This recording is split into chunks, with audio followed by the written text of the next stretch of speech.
Өз мүлкіміз өзімізге қайтарылсын. Атыраудағы зағип жандар осындай талап қойып наразылыққа шықты. Талас тудырған 3 қабатты ғимарат 2010 жылы Атырау зағиптары үшін арнайы салынған болатын. Бүгінде ғимарат Қазақ Соқырлар қоғамы республикалық қоғамдық бірлестігінің иелігіне өтуі бірлестік мүшелерінің наразылығын туғызған. Соқырлардың өздері емін-еркін пайдаланып жүрді кабинеттерін.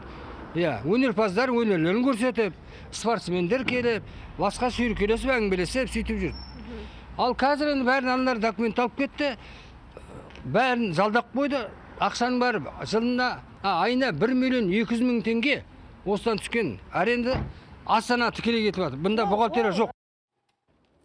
Ал Атырау Соқырлары қоғамы республикалық бірлестігінің филиалы болғандықтан жағдайдың бұлай болуы заңды дейді филиал төрайымы. Оның үстіне бұл мәселе орталыққа келетін зағип жандарға еш ыңғайсыздық тудырып отырған жоқ.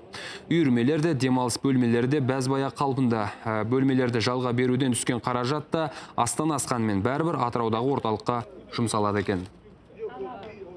Енді жаңағы действительно арендаға берген, бірақ та аренданың ақшасын шотпен немен жаңағы ЦП аударады. Бізде ондай финансовый деген қолымызда тимейді ақша. Бәрін жаңағы жоғарға аударады. Бірақ та жоғар, мына біздің отопление дейді ғой, светке, жаңағы отопление, зарплатаға аударады.